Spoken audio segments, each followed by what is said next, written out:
um conto que a gente não entendeu profundamente também. Tá a gente vai mais iniciando. trocando ideias sobre... Show de bola. A gente vai mais trocando ideias, tipo assim, a gente vai pensar no conto, eu vou acabar lendo algumas anotações aqui novamente, aí a gente vai acabar tocando em algum assunto sobre o qual o conto pode tratar, e aí talvez a gente aprofunde mais no assunto do que no conto em si.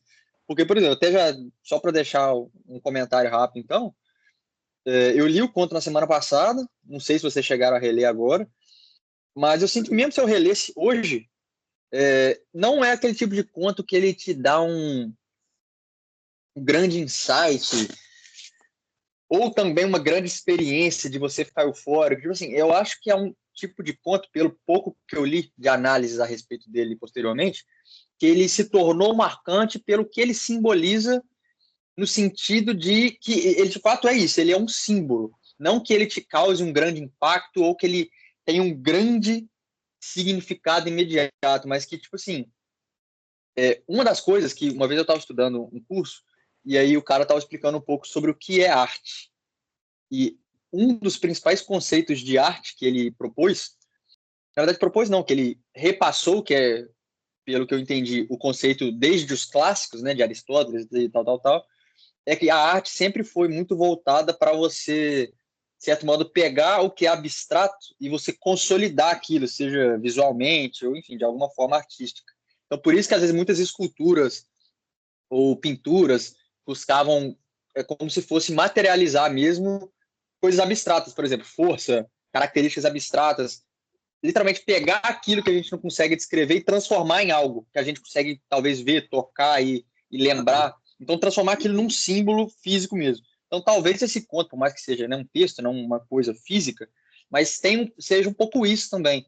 De, tipo assim, principalmente um conto americano, cada cultura é diferente. Lá, eles talvez interpretem um conto com muita diferença do que a gente vai interpretar aqui, e cada país, assim, respectivamente. Mas a gente sabe que lá dos Estados Unidos, por exemplo, não lembro se é Estados Unidos ou Canadá, mas na prática é tudo a mesma coisa, né, em questão de cultura, muito parecido. Existem algumas diferenças culturais lá que, por exemplo, o próprio filme, aquele Lobo de Wall Street, esses filmes nesse sentido que, né, são todos vindos de lá, que a gente aprendeu a gostar, aprendeu a consumir, esses filmes que tratam bastante de luxúria, de sociedades supérfluas e blá blá blá. Então, esses acontecimentos, né, por exemplo, sociedades supérfluas, eles não começaram lá, mas talvez, né, no nosso, talvez essa opinião de que quando a gente pensa, por exemplo, em sociedades supérfluas, quando a gente tenta pensar num filme que remete a isso, uma série que remete a isso, um símbolo de cultura que remete a isso, geralmente a gente lembra de muitas coisas dos Estados Unidos, eu pelo menos lembro, sei lá o que, cassino, Las Vegas, bairros fúteis. Eu tô falando de uma forma um pouco abstrata, mas vocês vão entender, porque a gente tem, de certa forma, essa associação muito porque a cultura norte-americana está predominada no nosso dia a dia, né? Tá gravando. Oi? Tá gravando? A câmera do Anderson congelou. Eu acho que a sua congelou também. Será que a minha internet tá ruim? Tá normal, deve ser sua internet. Mas tô te ouvindo beleza, mas para mim, o áudio e o vídeo tá tranquilo? Tá tranquilo. Tá, beleza. Meu áudio e vídeo tá tranquilo? Não, beleza. Só para finalizar, tava terminando já. Geralmente a gente tem essas associações, eu pelo menos tenho bastante, muito por conta de a gente, desde que se entende por gente, ter no nosso dia a dia impregnada, né, filmes e séries que vêm dessa cultura. Então, como isso para eles aparenta ser uma situação muito corriqueira, né, esse sentimento de estar dentro de um ciclo social ou estar fora, os impactos que isso causa, de você ser incluído ou excluído, isso tem aqui também em todo lugar, mas lá eu acho que pode acabar tendo até um pouco mais, até porque lá tem mais poder de compra, lá provavelmente, com certeza, na verdade, existe mais fortunas, então várias dessas questões que a gente vai tratar com mais profundidade, mas é como se esse conto não necessariamente causasse um impacto imediato, mas ele talvez seja importante para a cultura norte-americana por ele ser essa possível materialização desse sentimento, dessas relações do cara, por exemplo, o conto, é o cara que quer nadar, ele vai nadar de tal ponto até tal ponto. E aí o destino final é a casa dele. E ele vai passando por várias pessoas, né? Vai lembrando de várias histórias, pessoas que ele conhece, que ele não conhece, aí vai sendo bem tratado, maltratado, vai mudando ao longo do caminho. E uma das coisas, pelo menos, que ficou bastante marcada na minha memória é o fato de que mais lá para o final, depois que ele nadou bastante e mudou bastante, ele começou a ser mais maltratado, né? É como se ele fosse perdendo um pouco do status dele. E tanto que quando ele chega lá no final na casa, a casa está vazia. Então, pelo que eu vi aqui em algumas análises, tem um baita simbolismo e tal, né, de que ele foi se transformando em uma outra pessoa e, consequentemente, foi sendo talvez um pouco excluído por pessoas que antes ele conhecia e agora é tratado como qualquer um. Mas, assim, isso é um grande símbolo de como que nesse tipo de relação tudo depende muito, sabe? Às vezes de uma hora para outra, por um motivo que às vezes você sequer entende, você ou tá ou não tá dentro de um grupo, ou você tá ou não tá dentro de uma sociedade, dentro de uma família, que seja. Então, de certo modo, traz uma certa instabilidade para aquilo que a gente acha que são as relações sociais, né? Assim, em quem você pode confiar de fato, né? Em quem você de fato tem certeza que você pode confiar ou que gosta de você. Então, assim, a gente pode aprofundar tudo isso mais para frente, mas se fosse para tirar uma lição desse conto, seria um pouco disso, né? De chamar um pouco a atenção para esses assuntos. A forma como a gente muda ao longo do tempo, mesmo que seja um espaço de tempo muito curto, quer ou não, que é um espaço de tempo curto, que ele nada, né? Até porque o conto também é curto, e como tudo pode mudar tão bruscamente, sabe? Então, para sempre ficar atento a essas questões de, não sei, essas relações sociais, né? Eu quero que a gente aprofunde nesse tópico. Mas como é que você escolheu esse ponto mesmo? Foi aleatório? 100% aleatório. Vi o nome lá, O Nadador, falei, legal, vai ser O Nadador. E eu sempre escolho contos assim. Gosto de ser surpreendido. Ô, moço, eu fui surpreendido positivamente. Eu confesso, desde que eu li esse conto a primeira vez no início do ano, eu gostei demais. E achei o conto bastante intrigante. Até comentei com ele um pouco antes de você chegar, que é uma pena que na época eu tinha lembrado de muita coisa para falar e que agora eu esqueci. Mas assim, eu acho que eu lembro de algumas coisas ainda. Agora eu tenho uma impressão, eu concordo com você. Eu acho que para o norte-americano esse conto ele vai ter um peso diferente e uma leitura diferente, até por conta do aspecto cultural que o conto traz. E também eu acho que tem muito a ver com o próprio autor, sabe? Assim, eu não conheço o John Cheever, nunca tinha lido nada dele antes. Inclusive, eu tenho um livro dele aqui, né, que eu nunca li, um romance. E fiquei até curioso para ler depois disso. E engraçado que o nome do livro chama Bullet Park, que é um local que é citado aqui no conto, né? Só que esse é um romance. Então, eu fiquei pensando se a obra desse cara conversa entre si também, se esse Bullet Park seria um local ficcional que o autor criou ali para tratar sobre questões da sociedade norte-americana. Provavelmente, isso é muito comum acontecer entre escritores, né? Criar esses locais fictícios, como Garcia Marques fez ali com Macondo, né? Do 100 Anos de Solidão, e a gente vai ter outro exemplo também do William Faulkner, também criou ali uma cidade fictícia. Então, talvez esse Bullet Park seja também um cenário fictício criado pelo autor com características muito próprias. Isso é uma suposição minha, eu não sei se procede, né? Estou falando porque no conto aparece esse nome, entendeu? E também não sei se seria um cenário real, né? Talvez seja um cenário até existente. Mas, enfim, eu fiquei muito intrigado com esse ponto, e desde o início, o primeiro parágrafo ali, aquela cena da questão daquela bebedeira e tal, já me intrigou porque eu não compreendi muito bem. E eu não, porque é um conto que ele começa do meio, né? Assim, meio que média res. A gente não tem muito você não tem muito o início tradicional ali do conto, né? Ele começa com diálogo. E eu acho que isso já cria uma atmosfera bem maluca para o conto também. Mas, enfim, é só comentário inicial para dizer que eu gostei demais, mas eu vou comentar outras coisas depois. Vou deixar o Eno falar também, que depois eu volto a falar mais coisas. Então, esse negócio da gente ter lido algumas vezes e não ter feito a discussão é ruim mesmo, porque acaba que eu tive uns insights, eu lembro da primeira vez, não sei se foi da primeira vez que eu li, e agora eu já não lembro mais de nada. E eu não anotei, né? Só que, assim, eu sei que eu não...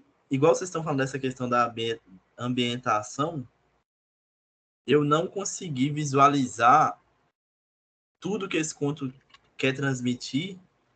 E, assim, parece que ele quer falar muito da questão social desses grupos, né? Que o Yuri estava falando, dessa inserção do cara, que quando a gente pesquisa sobre o conto, vai falar muito sobre isso, né? Sobre essa inserção econômica dele, né? E social, né? Como o Bourdieu lá fala, capital social, político, cultural, essas coisas, né? Vai falar sobre isso.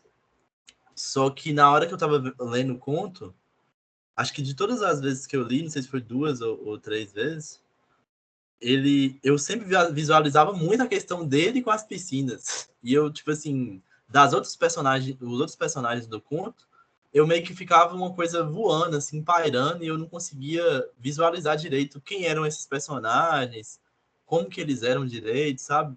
E eu ficava focado muito nessa questão dele e da piscina, assim. E eu acho que seria interessante visualizar melhor isso. O Anderson pode até falar melhor sobre isso, porque ele viu o filme, né? Então, se ele conseguiu visualizar isso no Verdade, conto, verdade. e como é que isso aparece no filme, né? Porque deve ser interessante como que aparecem esses outros personagens. Porque eu não tive muito, assim... Não que eu não consegui visualizar, mas eu não consegui entender muito bem qual que era essa dinâmica, porque eu acho que se você tiver um foco muito grande ali, eu acho que dá para ver personagens muito interessantes, sabe? Mas eu não consegui, tipo, me situar muito bem no conto. E aí eu não sei se é uma coisa que faltou da minha parte, assim, ter alguma concentração maior, ou se é da própria estrutura do conto que leva a gente a ficar muito focado nessa questão dele, da piscina, e das outras pessoas meio que ficam, assim, no ar. Eu não sei. Então, o filme, sério que eu comento sobre o filme, porque eu vi também tem bastante tempo, né? Mas eu lembro, assim, acho que eu lembro bem. O filme é muito fiel ao conto. É claro que ele vai trazer elementos que o conto não tem, porque o conto ele é breve, né? E não é um filme longo, né? É um filme de 1 hora e pouco, mas enfim, ele vai esticar algumas cenas. E o que eu achei interessante é que no filme tem uma personagem que não tem no conto, que é uma moça jovem, né? Pela qual o cara se apaixona por ela e tal, ali tem um flerte rápido com ela. Eles criam todo um romance bem bucólico, no cenário assim, bem idílico também das piscinas e tal. E ela acompanha ele durante o trajeto. Em algum momento assim, do trajeto, os dois seguem juntos, até que eles se separam, né?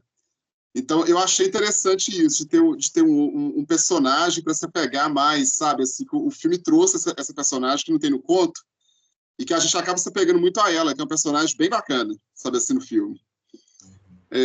Mas a única diferença seria essa, ele vai passar pelos mesmos locais, pelas mesmas famílias, vai ter praticamente os mesmos diálogos que tem no conto, são diálogos que são reproduzidos no filme também. E é um filme com muita cenas sem falas também, assim, cena dele correndo, sabe? Mostra ele, através aquela cena dele na rua, né? Quando o pessoal começa a vaiar ele ali, é uma cena que eles exploram mais também, e é uma cena mais demorada. Então, assim, é basicamente isso. Agora, eu percebo, né? Eu tive uma percepção muito metafórica desse conto.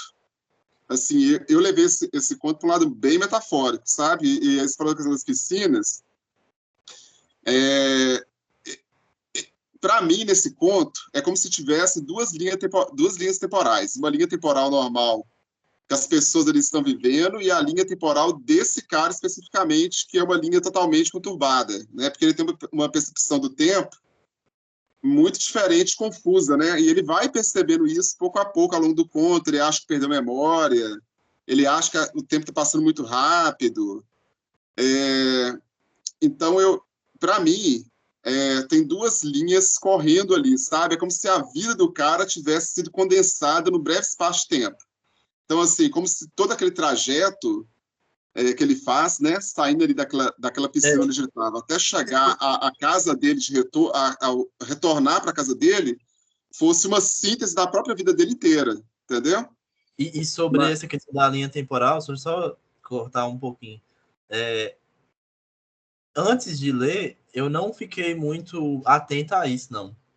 Mas antes de ler, assim, depois de ler o conto apenas, só depois que eu fui pesquisar alguma coisa, igual eu reparei que na descrição do conto, no próprio PDF que a gente leu, na descrição lá em cima fala assim, um negócio de que parece que ele começou a nadar no outono e terminou no verão, uma coisa assim. O que não faz sentido, né? Porque parece que ele fez o percurso em um dia, né? Tipo assim, começou a nadar em um dia, só que ao mesmo tempo, depois que eu fui reparar nisso, parece que a primeira piscina tá um sol e tal, como se eu estivesse no verão, e aquela última piscina lá tá uma coisa mais sinistra, como se eu estivesse em outra estação o que seria, sim, tipo assim, aí isso aí é prova, né? E eu acho que é o momento que ele tem um insight assim, de lucidez, porque ele fala que ele conseguiu ver umas constelações lá, Cassiopeia, não sei qual outra constelação que ele consegue enxergar,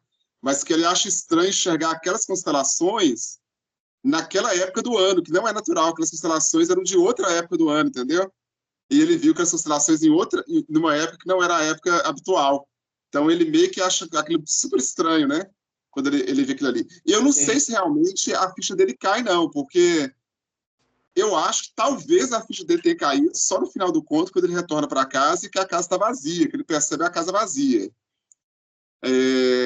Mas assim, eu acho que o momento todo ele tá, o conto trabalha com essa ambiguidade, sabe assim, desse momento de um lusco-fusco, ele tem breves momentos de lucidez, mas são muito rápidos, porque a gente vê assim, o que a gente percebe? E o filme trabalha isso muito bem, que esse cara era um cara bem sucedido, tinha uma família legal, mas que assim, ele arruína a vida dele completamente, né? Ele teve amante, traiu a esposa, ele se endividou, começa a pegar dinheiro emprestado de todo mundo, vai à falência, e a vida dele vira assim, de perna pro ar. Mas no conto a gente vê que ele não tem essa percepção, né? Ele acha que todo mundo é amigo dele, todo mundo vai receber ele bem, e a gente vai percebendo que, assim, que não. E aí, outra coisa interessante é que ele vai perdendo a força, né? Ele vai ficar mais fraco, vai ter mais dificuldade para nadar nas piscinas. O nado, ele começa com o nado crawl, depois ele vai nadando, acho, de cachorrinho, depois ele nada todo esquisito lá, porque não conseguia nadar direito. E eu acho que no início do conto até fala um negócio assim, que ele fazia questão de nunca descer na piscina de escada ou alguma coisa assim, que ele sempre fazia da maneira tipo, mais difícil para conseguir nadar. E lá no final, não, ele tá quase morrendo, né, para poder conseguir nadar. Então, ele começa o conto lá escorregando lá no corrimão, né, assim, mostrando toda uma jovialidade. Então, assim, achei isso bem interessante, porque também eu não sei se o conto revela para a gente que, se foi a ideia da síntese da vida, se realmente a ideia dele jovem iria até ele envelhecer, quando realmente ele estaria mais fraco, né? Mas eu acho que coincide muito essa questão de começar no verão, o verão também que tem essa ideia do auge da vida, da estação mais plena e com mais vida, com mais efervescência, para terminar ali no outono e inverno, uma estação que remete também a essa ideia de morte, né? De gélido e de sombrio.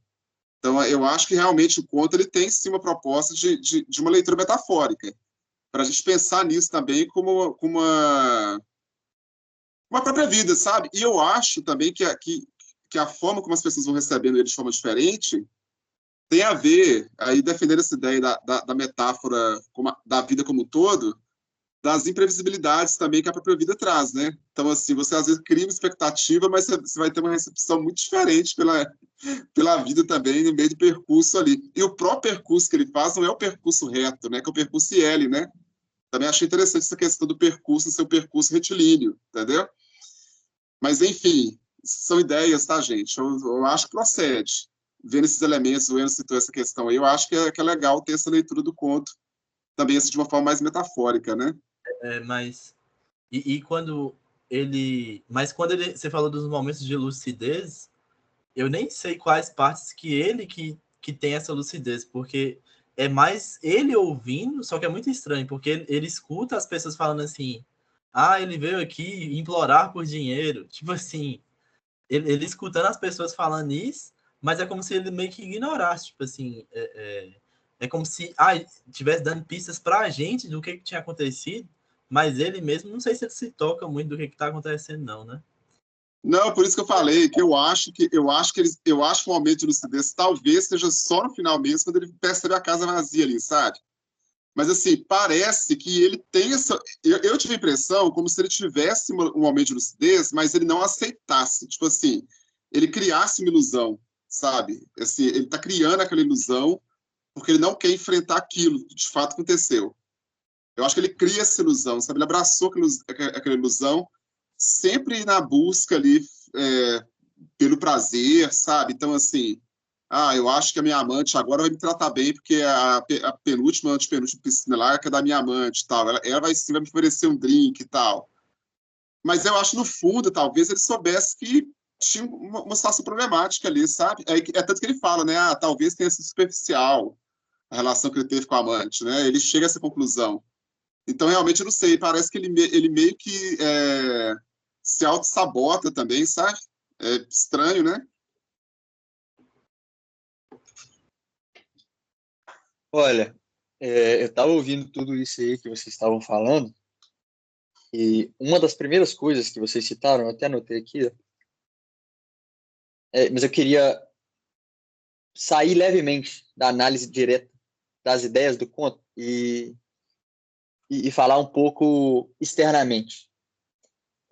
Por exemplo, o Enon disse que chegou a ler 2 ou 3 vezes.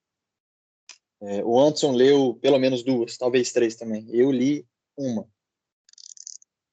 E aí, eu acho que eu até cheguei a comentar na semana passada, e vocês já muito bem sabem, que eu ouço geralmente tudo por audiobook.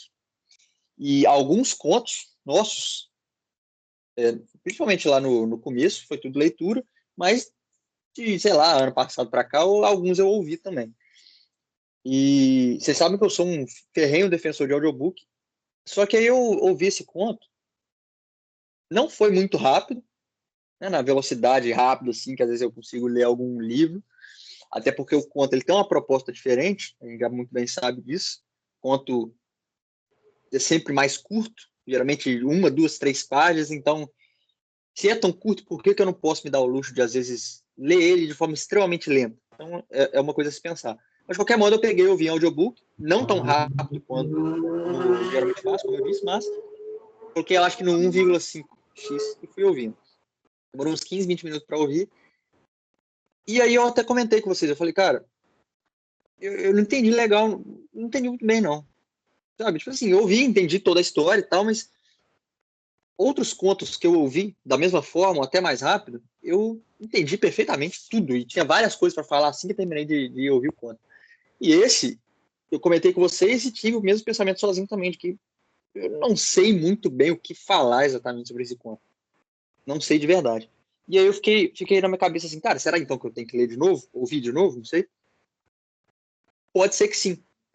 Só que o fato de vocês que leram 2, 3 vezes também fazerem comentários minimamente semelhantes a essa minha ideia, de tipo assim, vocês beleza, entenderam a cronologia do conto e tal, mas o Eno mesmo disse que leu 2, 3 vezes e tal, e, claro, teve algumas ideias para falar, mas também é um conto meio esquisito, né, a gente não sabe bem o que falar. O próprio Anderson falou também que gostou, mas que teve algumas coisas que não entendeu, muito metafórico. Então, assim, eu comecei a perceber que, na verdade, o problema não é que eu ouvi como audiobook. Talvez mesmo se eu tivesse lido, talvez eu também não teria entendido tanto. E talvez isso diga muito mais respeito de como o conto é e talvez sobre qual significado ele tenta propor, do que sobre o formato que a gente consome ele. Inclusive, formato que eu digo, não apenas leitura audiobook ou qualquer outra coisa, mas sobre um outro assunto que tem totalmente a ver com isso, que é um assunto que eu tenho pensado muito, muito, muito, muito, que é uma coisa muito simples, chamada velocidade. E aí eu vou fazer um paralelo com isso que eu estou falando do conto, com aquele nome Bullet Park que o Anderson citou. Por exemplo, né, o Anderson falou que em inglês chama Bullet Park. Aí eu até cheguei a pesquisar aqui, vi que realmente, né, Bullet Park, aí tem a capa aqui, Bullet Park, e blá, blá, blá, e tem aqui, ó, deixa eu ver, eu não vou conseguir mostrar porque o celular tá carregando, mas se vocês pesquisarem aí, tem umas capinhas super bonitas aqui, de uma vizinhança, né, norte-americana, do cara aqui com um cortador de grama, aí uma outra capa aqui, tá de noite, uma casa daquele padrão norte-americana, tudo escuro, só que só com as luzinhas da janela amarela acesa assim, enfim, um cara andando pela vizinhança, né? Não sei se é literalmente esse aqui, o nadador, porque senão eu acho que ele estaria nadando na capa, não faria sentido. Mas eu olhei para essa capa aqui e eu fiquei pensando o seguinte, cara, se esse Bullet Park aqui realmente é o conto nadador, isso aqui, essa imagem que está na capa, dessa vizinhança, ou do cara cortando grama, ou de qualquer outra capa, qualquer outra imagem que tem aqui, eu não consegui imaginar essa imagem, esse cenário que está aqui nessa capa, enquanto eu estava lendo ou ouvindo o conto. E eu acho que isso sempre vai depender muito. Vocês mesmos, com certeza, têm as suas experiências individuais também. Quanto mais você lê ao longo dos anos mesmo, né, mais você vai aprendendo a ler melhor, a pensar melhor sobre a ideia. Aí, às vezes, você tem costume de imaginar cenários enquanto lê, e, às vezes, você não tem costume de imaginar nada, você só vai lendo, lendo, lendo. Então, cada pessoa tem lá a imaginação, o processamento de ideias de uma forma. Tem pessoas que são muito sonoras, tem pessoas que são muito visuais. Então, eu comecei a perceber que eu tive muita dificuldade para tornar esse conto visual na minha cabeça. E eu acho que isso explica um pouco o fato de eu não ter entendido tanto quanto eu poderia. E isso serve muito bem para dizer, primeiro, sobre a questão da velocidade, que eu vou explicar agora, e sobre essa questão de, por exemplo, igual eu citei da capa, de ter algo visual. E como eu acredito que as histórias, elas variam muito sobre qual formato é o melhor para elas. O Anderson acabou saindo aqui. Você quer esperar ele? Não, vamos esperar, vamos esperar. Aí, voltou. Isso aí. Saiu sem querer, rapaz? Sem querer. Então, eu tenho refletido ultimamente a respeito de... Eu acho que todo texto, né, todo livro, história, conto, tal, ele pode ser provavelmente feito em todos os formatos. Filme, livro, conto, tudo isso. Só que eu acho que, dependendo da história, por motivos que eu ainda não sei destrinchar, eu acho que algumas coisas, algumas peças, alguma arte, algum livro, às vezes ele vai ser melhor aproveitado se tiver o estímulo visual. Às vezes eu acho que pode ter outros que não precisam. Pode ter algum livro que só de você ler o livro você já fica extasiado. E às vezes você vai ler uma história e se você não conseguir ter aquilo perfeitamente na cabeça, imaginando aquilo como se fosse uma imagem mesmo, eu, pelo menos, com as experiências passadas que eu já tive com exatamente essa mesma questão, eu, às vezes, sentia falta desse estímulo visual. Então, primeiro, o que isso tem a ver com velocidade? Porque, por exemplo, vou fazer uma analogia com outros tipos de texto. Desde que eu comecei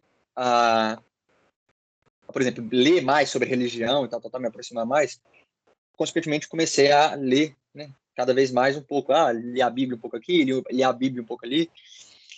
E aí, tanto que chegou um momento que eu nunca tinha lido quase nada da Bíblia, e aí eu, como gosto de audiobook, falei, pelo menos eu vou ouvir os evangelhos. E, inclusive, nem foi audiobook, eu fui lá no YouTube, que tem os evangelhos tudo lá, né, gravado em áudio, como se fosse um audiobook mesmo. Então eu peguei, a primeira vez que eu ouvi os evangelhos vou ouvir tudo de uma vez. Eu quero saber que eu já ouvi tudo e tenho plena consciência da cronologia da história. Então, peguei e ouvi todos os evangelhos, sem acelerar, se eu não me engano, tranquilinho. E sim, foi uma experiência excelente. Mas, querendo ou não, eu pegava ali, por exemplo, o Evangelho de Mateus, eu não lembro o tempo exato, mas às vezes era um vídeo de 2h30, 3 horas, só áudio, né? Você vai ficar vários dias ouvindo. E aí, eu terminei lá o vídeo e todos os outros evangelhos também. E sim, foi uma excelente experiência, entendi muita coisa, mas ainda assim eu ficava refletindo, cara, será mesmo que esse era um tipo de conteúdo que ele é feito para eu ouvir ele dessa forma? E, na prática, eu já sabia que não. é óbvio que eu não vou entender o Evangelho de Mateus só ouvindo o vídeo de 2 horas e meia do YouTube. Óbvio que não. Eu fui ouvir o vídeo porque, como eu disse, eu queria ter pelo menos essa primeira experiência, já sabendo que eu não ia entender tudo. E aí depois, por exemplo, começando a ir na igreja cada vez mais, na igreja, né, que tem lá a primeira leitura, depois a segunda leitura, e depois o Evangelho e a homilia, assim, é basicamente 1 hora inteira, né, de missa, para às vezes ler isso aqui, pouquinho, sei lá. Às vezes, se for colocar tudo numa página, assim, não dá nem uma página, 2 páginas. Então, como assim as pessoas passam 60 minutos falando de uma página? Né?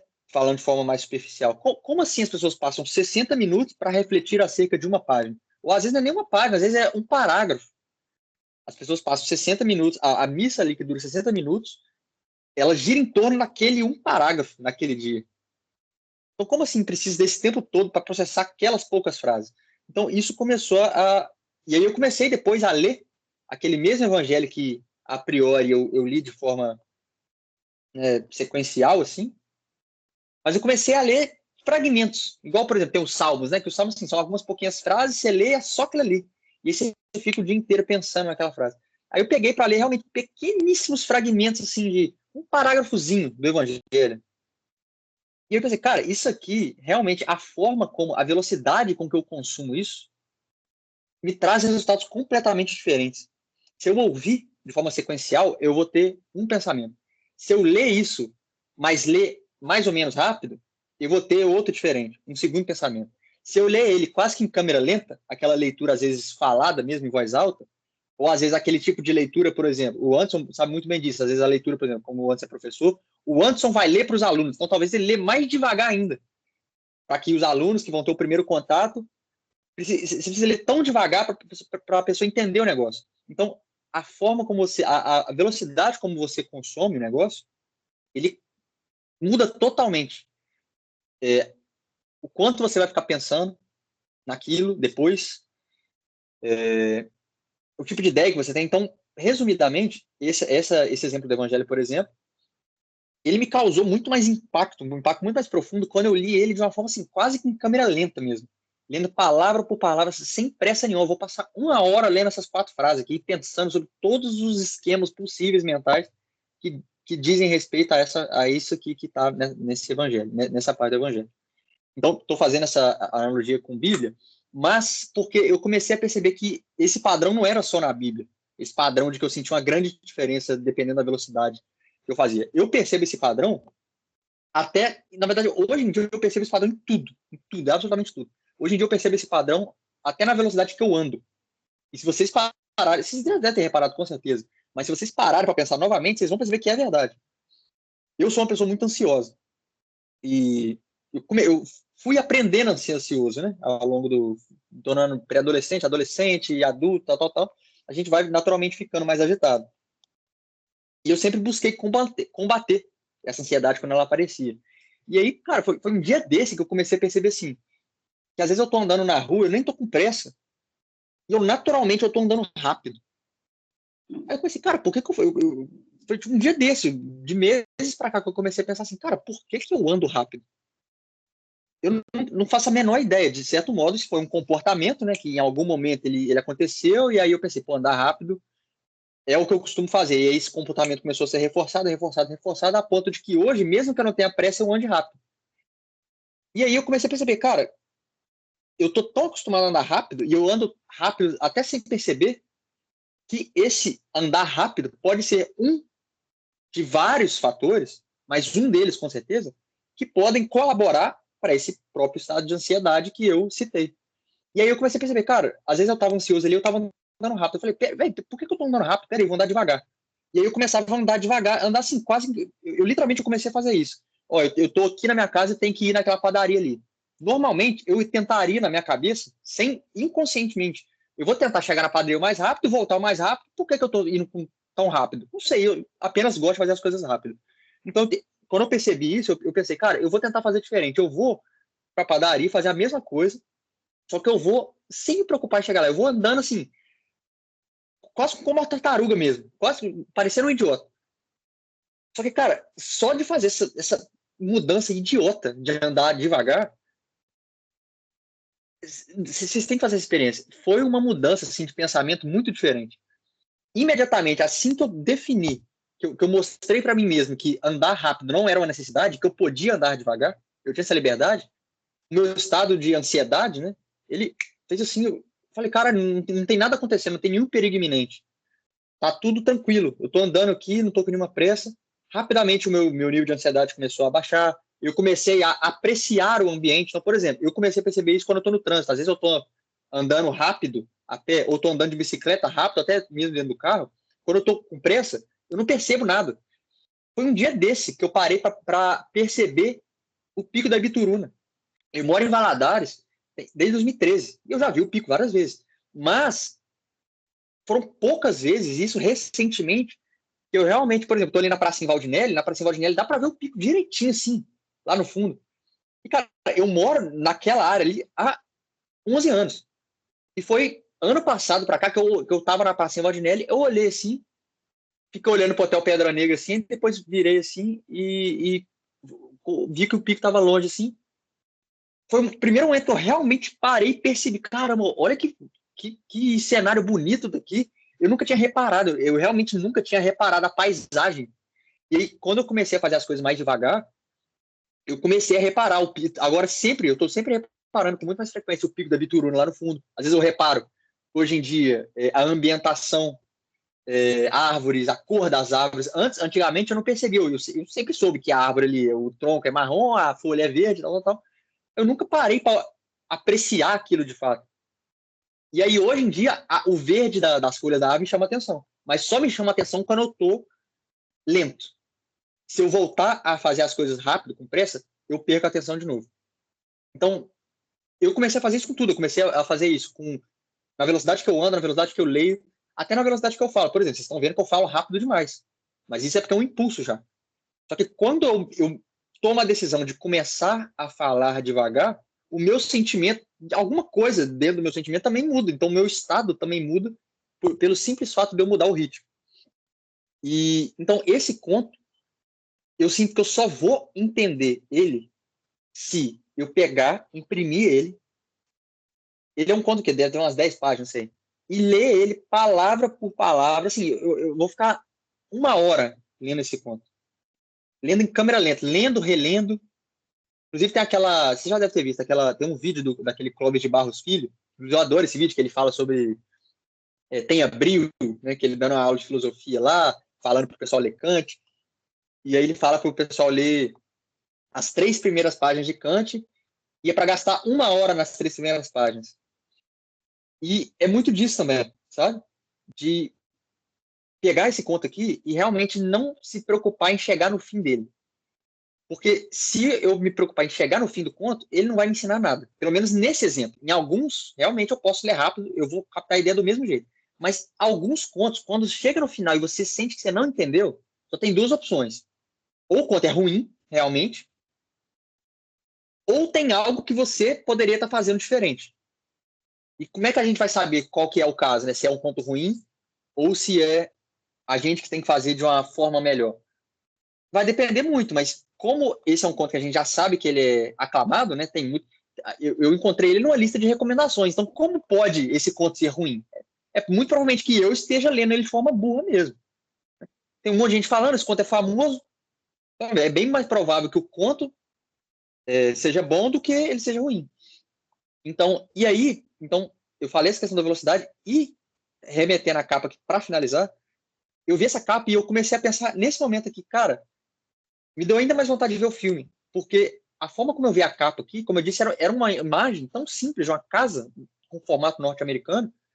Eu sequer cheguei, enquanto eu estava lendo todo o conto, eu sequer cheguei a imaginar, eu só fiquei imaginando água na minha cabeça, enquanto eu estava lendo o conto. Eu só imaginava uma piscina. Eu ficava imaginando a piscina, e claro, tinha um momento lá das casas, né? Eu ficava imaginando assim, bem abstratamente ele lá no meio do pessoal, aí alguma mulher falando com ele, mas assim, enquanto eu li o conto, eu tive muita dificuldade para imaginar os cenários, muita dificuldade mesmo. E aí, eu vendo essa capa aqui, me deu uma baita curiosidade de ver, por exemplo, esse conto visualmente, de ver ele visualmente e cronologicamente acontecendo. Ele entrando no local que cita, ele falando com a mulher, qual que é o rosto daquela mulher, qual que é a roupa que ela está vestindo. Por exemplo, igual o The Great Gatsby. eu sei que tem um livro. Eu, pensando aqui, eu acho que eu tenho um pouco de dificuldade de ler The Great Gatsby, principalmente já que eu já assisti o filme, porque é um filme tão extravagante, ele tem tantos detalhes a serem captados, que eu hoje acho que eu teria dificuldade, se eu fosse só ler The Great Gatsby. Então, assim, é muito difícil se definir o que pode se bastar na leitura e o que é essencial ter o visual.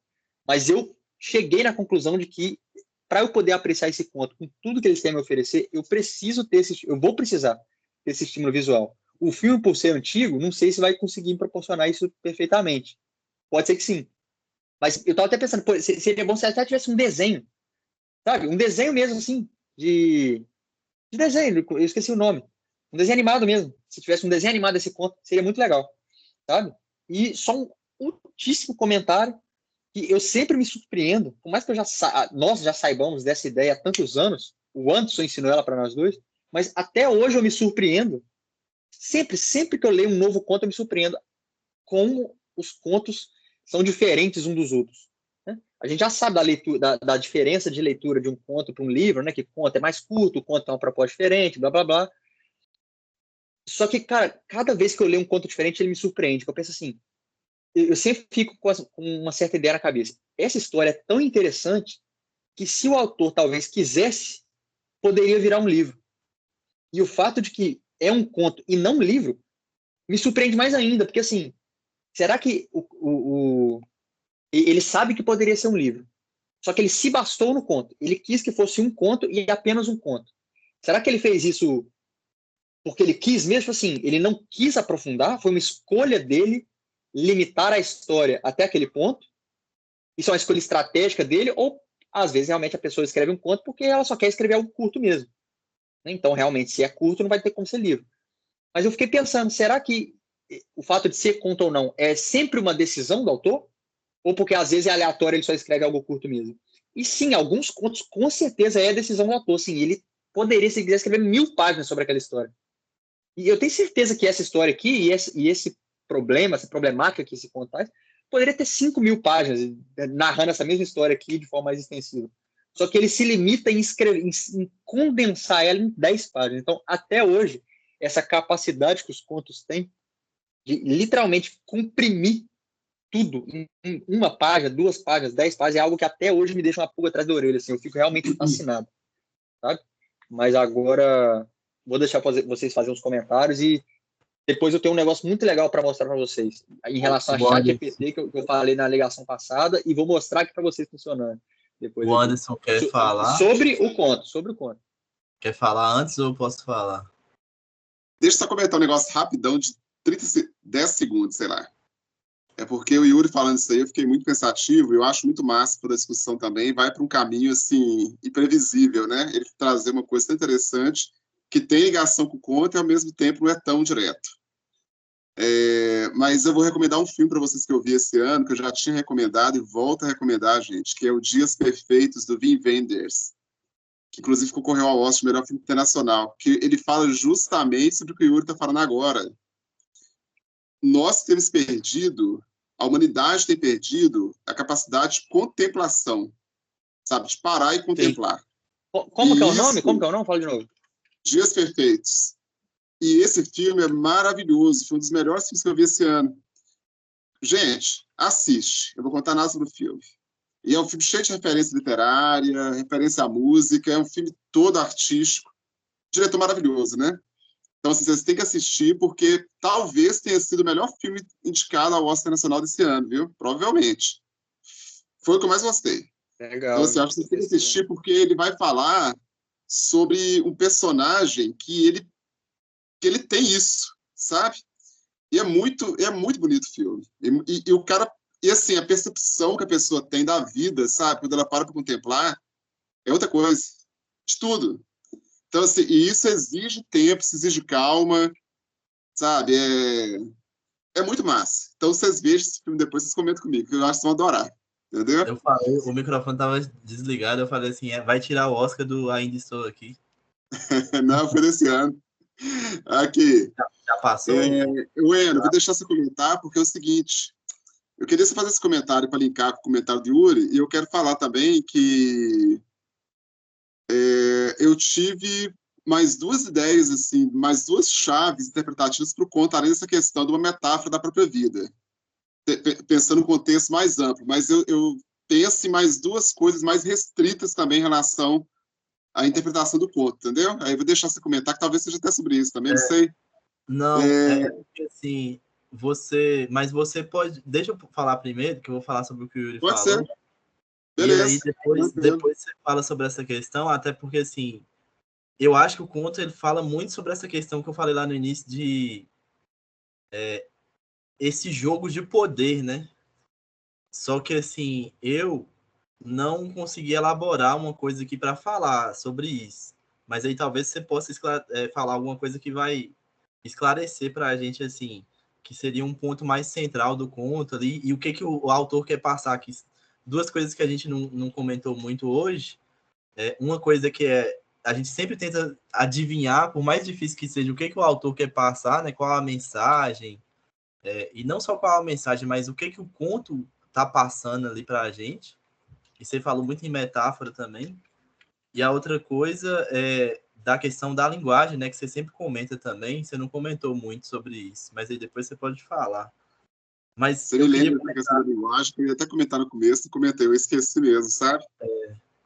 Mas aí eu pode comentar mesmo. posso até Beleza. falar sobre a questão do que o Yuri falou, porque assim, coincidiu desse conto ser logo após uma pausa longa que a gente teve, né? Das reuniões e tal. E eu tava pensando, assim, refletindo sobre algumas coisas mesmo.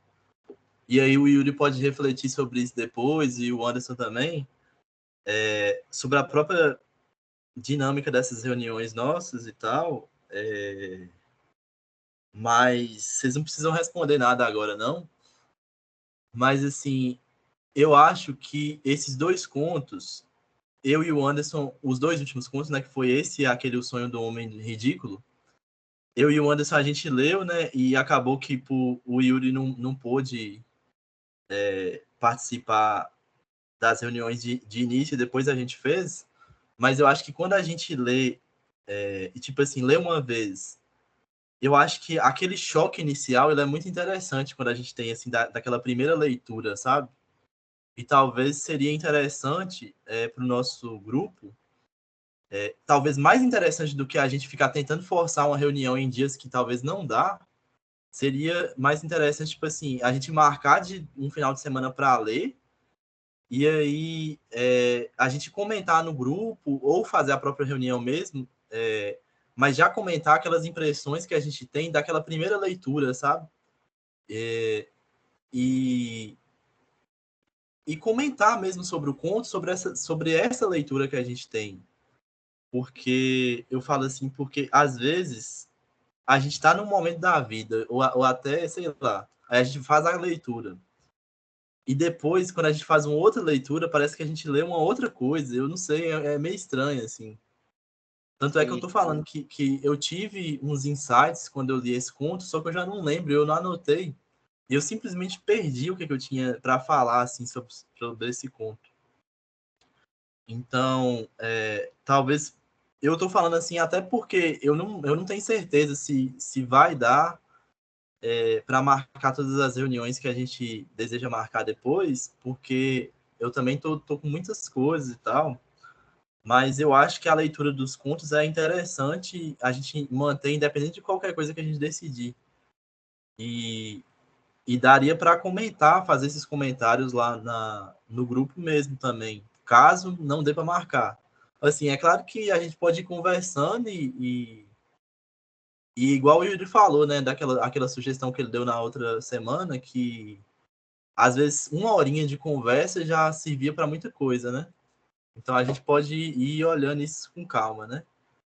Mas caso a gente esteja com pouco tempo também, que eu falo, né? Mas eu achei interessante também essa coisa que o Yuri falou sobre o tempo, sobre a leitura, como a gente lê.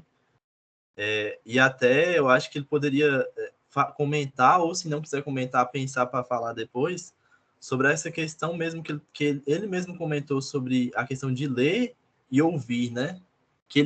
Eu até acho que para esse conto realmente não fez tanta diferença, porque você teve a mesma opinião que eu sobre essa questão da visualização do conto, porque, tipo assim, quando eu li esse conto, mesmo lendo, e você ouviu, né?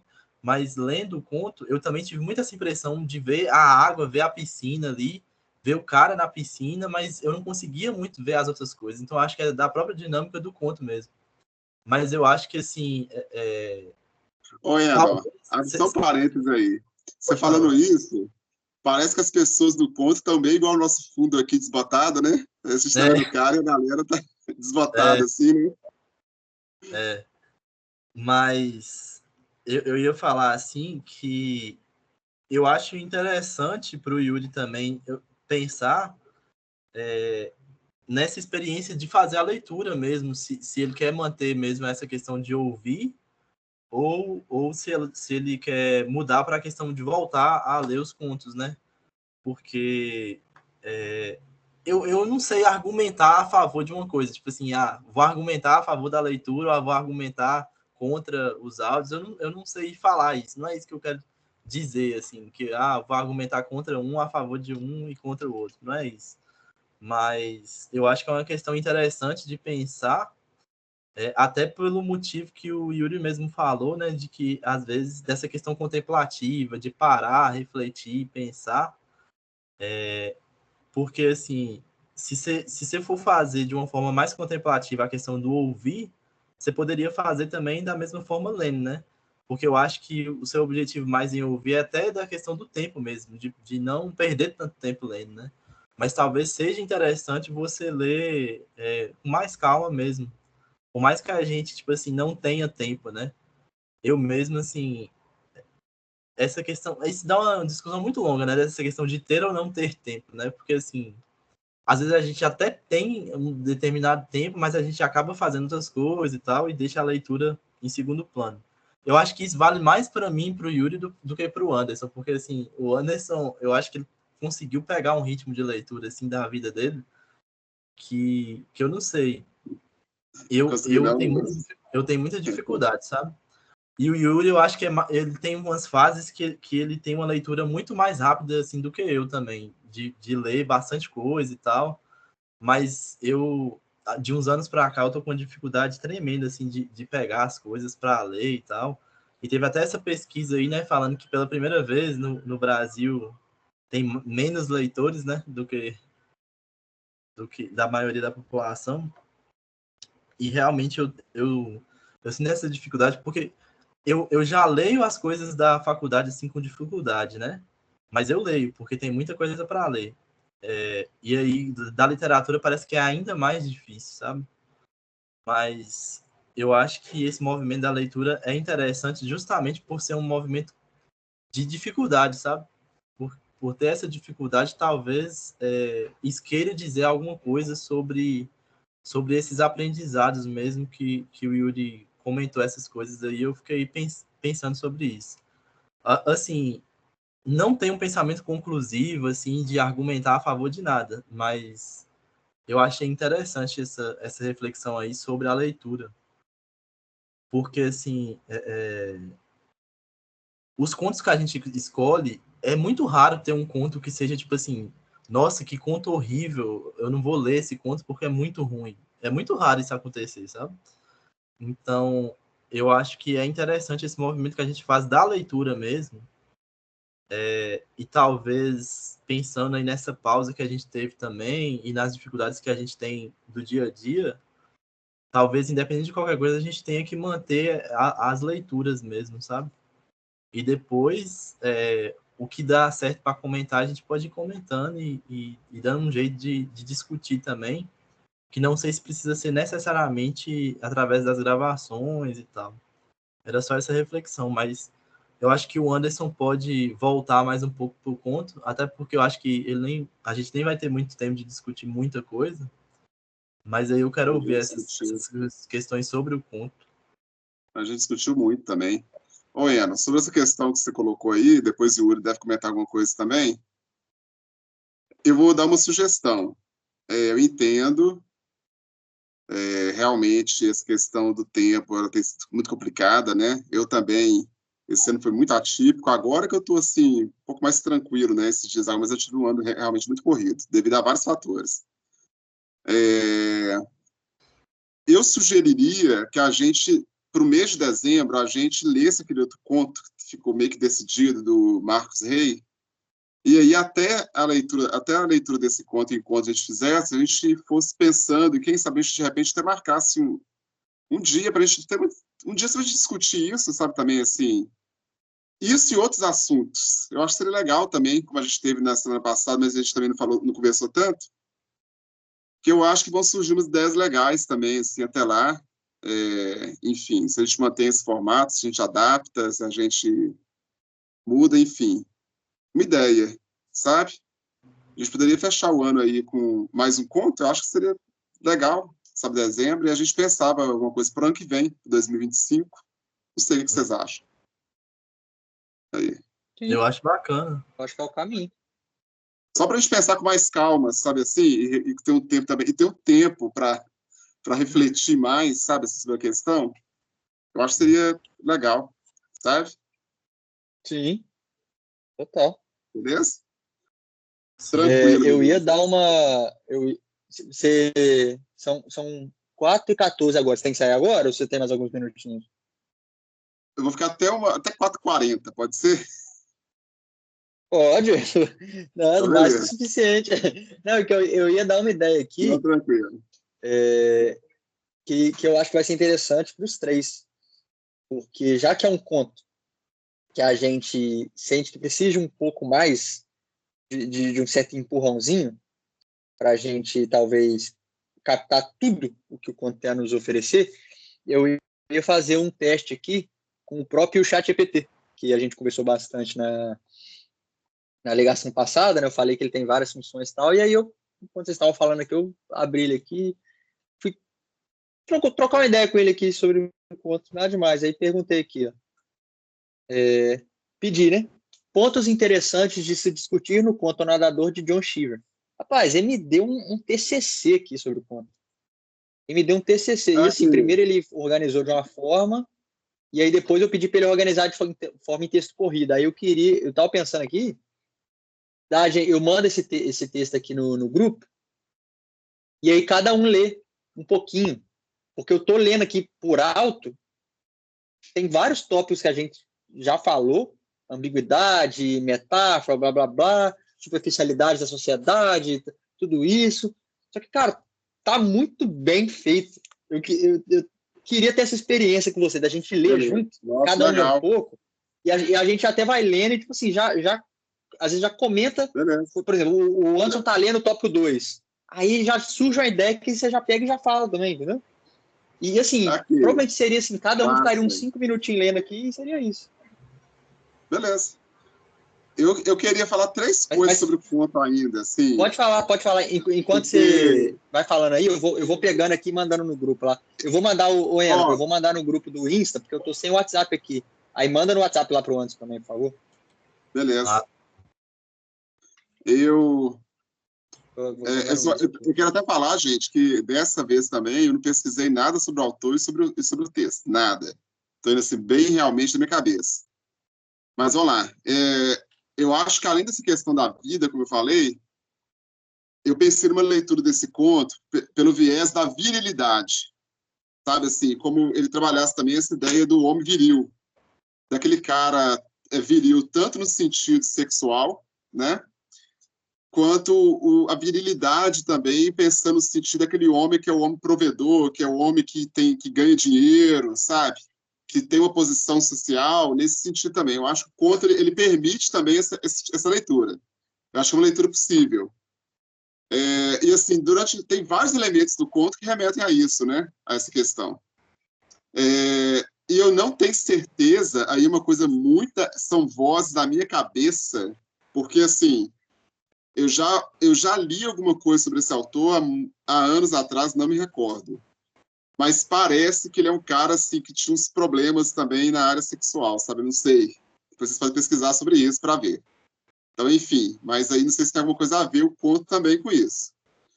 E a outra leitura, eu vou aprofundar não, tá, gente? Que eu acho que isso aqui eu teria que ter mais elementos, mas eu acho que não são possíveis. Acho que a outra leitura seria, tipo assim, uma forma de via crucis também do personagem central, de se redimir em relação à esposa Lucinda. Porque aí o conto, ele teria como se fosse um tempo inverso, que teria um tempo presente, e à medida que ele fosse passando as piscinas, como se fosse o tempo andando para trás. Porque ele vai tendo os feedbacks, os backgrounds de algumas coisas que aconteceram com ele, e que ele vai entender, talvez, e refletir um pouco sobre o que aconteceu com a esposa. Eu acho que essa é uma hipótese muito improvável, tá? Mas, assim, como ele deu o nome do rio de Rio Lucinda também, eu achei significativo, né? Ele nomear o próprio rio formado pelas piscinas com o nome da esposa, né? E seria uma forma, eu acho que até a água tem essa ideia também, né? Pensando por um lado até cristão, né? Uma ideia de purificação por conta do batismo e tal. Eu acho que nadar na água ali, mergulhar na água também, teria um viés também assim, de purificação, sabe? Mas, gente, volto a falar, eu acho que essa que é a menos provável, não sei se seria possível, não. Posso estar viajando demais da conta, entendeu? E tem um trecho desse conto que eu fiquei muito intrigado, que aí eu acho que tem a ver com essa questão da virilidade, que eu vou ler para vocês aqui. Vocês estão me escutando? Sim. Tá. Que eu fiquei assim, ele fala, ó, seus olhos escorregaram do rosto para o abdômen de Eric, onde ele viu 3 cicatrizes pálidas e estruturadas, 2 das quais com pelo menos 30 centímetros de comprimento.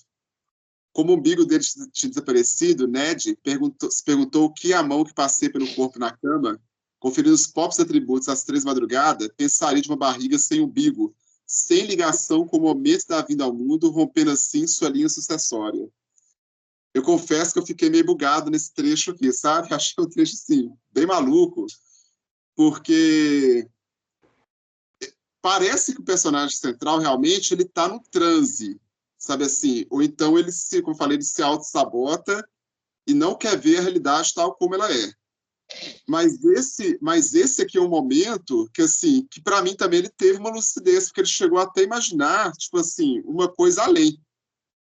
E era no momento mais ou menos ali no meio do conto, sabe? Então eu fiquei assim, pensativo, né, nesse trecho, quando ele via aquele umbigo do cara ali, liso, né? Ele fala, sem da linha sucessória. Eu fiquei pensando por que ele chegou a essa reflexão, o que essa reflexão quer dizer, sabe, assim, no contexto maior ali do conto. Eu fiquei bastante intrigado com esse trecho aqui, e com outros também, mas eu acho que esse foi o que mais me intrigou, entendeu?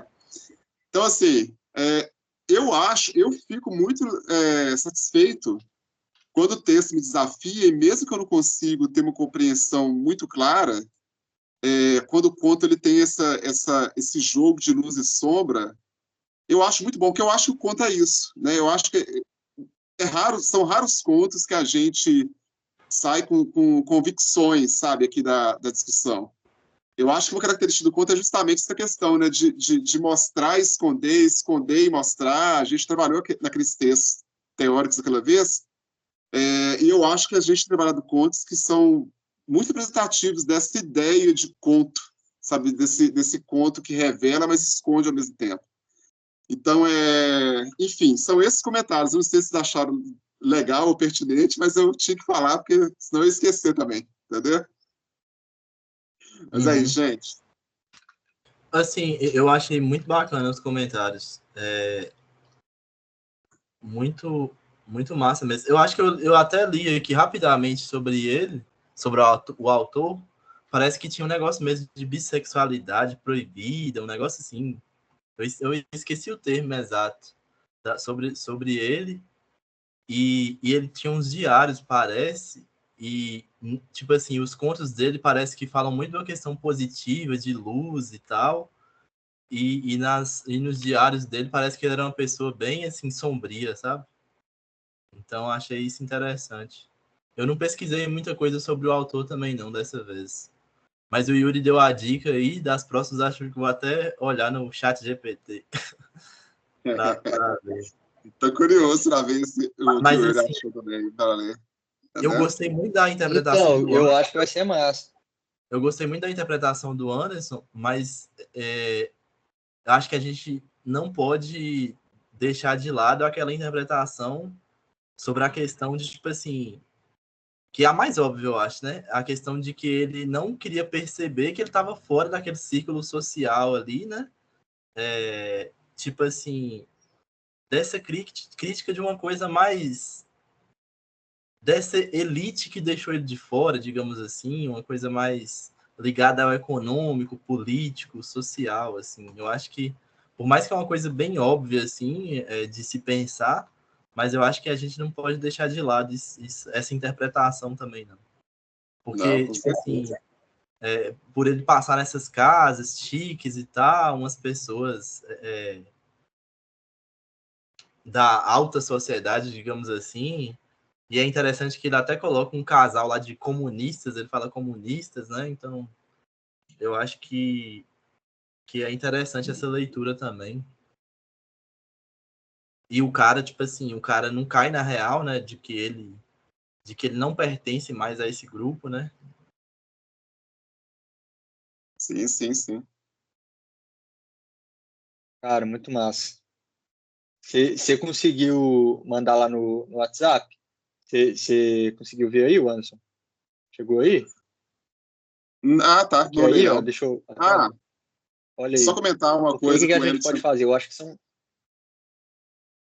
Pode falar. É porque são 6 tópicos aqui. Aí cada um pode ler 2, entendeu? Aí isso aqui eu acho que é rapidinho de ler, 5 minutinhos cada um, é Beleza. isso aqui. Beleza, só comentar rapidão. Ô, Eno, sobre a questão da linguagem, eu te confesso que eu não pensei muito, eu achei uma linguagem assim, vou te falar, eu achei uma linguagem bem direta, sabe, assim, econômica, quase minimalista, sabe? Eu acho que ele não descreve tanto, um estilo bem seco. Me lembrou um pouco a linguagem, né? Assim, apesar que aquele autor, ele tinha umas coisas bem poéticas, mas lembrou um pouco Denis Johnson lá com Sonhos de Trem em alguns momentos, sabe assim? Eu acho que conversa em algum momento assim, tem umas coisas parecidas, mas eu acho que o Denis Johnson tem uma pegada mais poética, sabe, em alguns momentos. Mas eu acho que pela questão da americanicidade do texto, assim, do norte-americano, da cultura norte-americana, eu acho que assim, tem uma paisagem ali muito, muito norte-americana, sabe, nesses textos. Que a gente chama isso na literatura de cor local, né? Eu acho que a cor local, você percebe assim, é o texto dos Estados Unidos. Tipo isso, sabe? Eu percebi isso nesse trecho, no Denis Johnson também eu consegui perceber isso. Então, acho que são autores assim, muito representativos da região ali de onde eles moram também, de onde eles vieram, sabe? Eu não lembro agora de onde que esse cara é, mas eu lembro que o Denis Johnson era daquele estado lá do Idaho, né? O Idaho, não sei como que fala, tal, que tinha aquelas montanhas enormes lá, ermas e tal. Então, assim, aqui já é um lugar bem assim, vou dizer, me fugiu a palavrinha aqui agora, mas enfim. Eu acho que dá pra vocês entenderem, né? Resumindo é isso. Entendeu? Vou ver aqui, Yuri. Entendeu? Show, não, show de bola, moço. Dá uma passada de olho aí vocês pode até começar um de vocês assim, não sei, talvez você mesmo lê os 2 primeiros, ou a gente vai revezando, lê um, aí depois o outro 2, depois o 3, depois retorna na ordem. Eu acho que esse texto aí vai até servir também para vocês entenderem, né, um pouco daquilo que eu citei brevemente acerca do chat, da inteligência artificial como um todo, porque a resposta que é gerada depende muito da fonte que ele busca e da forma que você pergunta, principalmente. Então, por exemplo, essa resposta aí foi uma que eu achei minimamente satisfatória, eu mandei. Mas se eu pedir aqui para ele falar sobre as mesmas coisas de forma mais profundamente ainda, mais extensa, ele vai fazer um texto com as mesmas coisas aí, pegar e tornar ele maior, né, com mais detalhes que ele deixou por fora porque ele quis. E se eu fizer outras perguntas sobre tópicos que talvez ele não citou aqui, ele vai responder. Então, sim, ele vai pegar aqui e fazer um primeiro rascunho que já vai ser muito bom. E se tiver algo faltando, você pode ser que a gente pegar e perguntar que ele vai responder. Então, inclusive, quando a gente estiver lendo, surgir alguma dúvida que a gente for comentar, eu vou fazer a pergunta e vou ler para vocês a resposta dele. Mas vamos, como vocês quiserem, a gente Beleza. começa essa leitura dos tópicos aqui e Vocês vai acham entendendo, que dá porque para. realmente. Eu acho que dá para ler, né? Acho que é tão grande, não. Não, eu acho que é curtinho. Acho que Aí vocês querem ler Eu acho que demora ler um tópico aqui e vai alternando? O que vocês acham? vamos fazer. Eu tô pensando aqui, pode ser que a gente faz assim, você primeiro, Enon, depois eu, aí cada um lê um. Aí depois faz de novo a ordem e aí acaba. Beleza. Tranquilo, então. Pode Se vocês começar? quiserem fazer assim, pode ser. Por mim, sim. Beleza. Pode ser, Ana. O Ana tá ouvindo? Mas vai Tá dar. mutado, ele tá mutado. Não, eu Vai pensei dar- assim, vai a gente dar vai ler, mas não vai comentar, correto? Será que vai dar quantos minutos isso aqui? Não, para ler eu Não, acho que eu dá. acho que para ler tudo, eu acho que uns 10 minutos no máximo. Para ler dá. Só não dá para comentar, né? Assim. A gente pode comentar no grupo depois. Não, mas eu acho que a própria leitura já vai ter muito Bem dos comentários que a gente já explicativa, né? faria, sabe? Beleza. Por aí, então, tópico, o Vai primeiro. fazer um apanhado geral, sabe? Aham. Então, vamos lá. Estrutura narrativa e estilo. Cheever constrói a narrativa de Nadador de forma única, misturando o realismo com o surrealismo de maneira gradual. A estrutura linear, a jornada de Nery pelas piscinas, é aparentemente simples, mas oculta uma complexa manipulação temporal. Realismo e surrealismo. O conto começa com um tom realista, quase idílico, ao descrever Nery nadando pelas piscinas suburbanas. Contudo, à medida que avança, a narrativa assume tons surreais, mudanças inexplicáveis no clima, reações inesperadas das pessoas e a deterioração física e emocional em um único dia. Essa transição cria uma sensação de desconforto, simbolizando a desconexão de Nery com a realidade. Só uma observação aqui que eu acrescentaria. Eu achei estranho também, e bem surreal, o fato dele não se despedir também das pessoas na casa que ele chegava. Ele sempre saiu de uma forma muito abrupta, né? E isso fica sendo muito surreal mesmo, né? Manipulação do tempo. Não, e é surreal ele também entrar e pular na piscina da pessoa do nada, né? Exatamente. As entradas e saídas, né? Exatamente. Manipulação do tempo. Cheever usa o tempo como um recurso narrativo para mostrar a passagem das estações, foi falado, né? E o envelhecimento, tudo condensado em uma única tarde. O dia ensolarado se transforma em uma noite fria, o vigor físico de Nery dá lugar à exaustão. Essa condensação temporal reflete como o tempo pode parecer implacável. Legal, hein? E como a negação pode levar à surpresa ou choque quando finalmente confrontamos a realidade. Mapa da natação como metáfora. O percurso de Nery pelas piscinas suburbanas é mais do que uma rota física. É uma jornada espiritual e emocional.